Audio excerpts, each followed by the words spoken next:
喺網絡上咧，坦洲同斗門經常攞出嚟對比，而且兩個板塊都被冠上睡城嘅標籤。但係坦洲嘅交通區位明顯優於斗門，坦洲同斗門未來邊個更加保值？所以2026年有打算過嚟大陸置業第二居所嘅想法呢，不妨聽聽以下通過成交數據對比板塊嘅差異。如果覺得本條視頻對於你係有價值嘅話，懇請各位點個關注同埋俾個 like。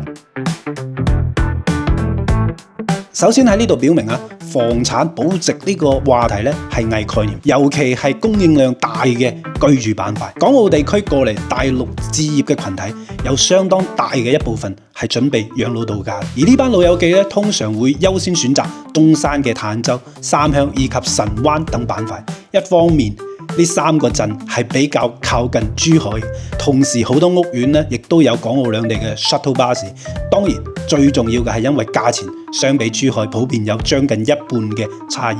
我哋嚟分析下坦洲2025年新房成交均價報告，全年成交均價咧係12,800蚊每平方，價格區間係6,800至18,600蚊每平方嘅，同珠海嘅價差咧約為9,362蚊每平方，成交量約為2,520套，樓價呈現前高後低，年尾促銷，價格咧會有些少回落嘅。以往大家都會嫌棄坦洲屋苑係內部歐洲外部非洲噶嘛，自從舊年坦洲大道嘅開通，極大促進坦洲嘅人員流動，吸引咗相當一部分原本喺珠海有剛需置業嘅買家湧入坦洲市場。坦洲嘅錦繡國際花城4期已經全線售罄嘅啦，街景3期在售嘅樓層亦都所剩無幾。最出位嘅當然係同三鄉交界嘅朗詩新城2期，成交咗268套。跟住嚟分析斗門2025年新房成交報告，全年成交均價係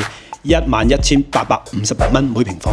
價格區間係7,500至18,000每平方，成交量達到4,025套，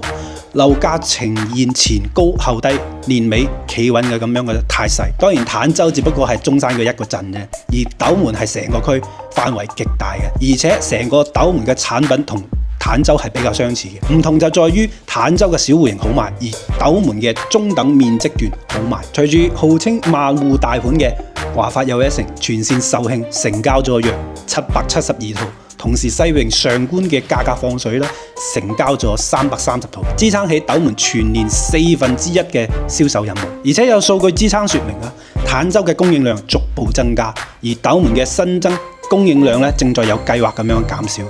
大家都 feel 到兩個板塊嘅差異性在於邊度？未來兩個板塊嘅價值體系將會逐漸改寫。最後總結一下啦，各位睇完以上呢兩份成績單，都會隱約發覺其實坦洲同斗門嘅客群並冇太多重疊嘅地方嘅。一個係承接珠海產業外溢嘅群體，而另一個咧係產城共舉嘅區域。如果你係有頻繁來往港澳以及珠海工作嘅通勤需求嘅話，相信坦洲會更適合。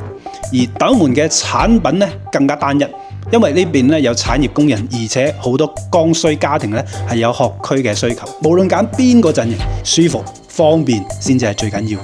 如果置業前心大心細，唔知道點樣揀嘅，可以揾我1對1諮詢。呢度係 Mark 住上樓市觀察頻道，我係你嘅觀察員阿麥，我哋下期見。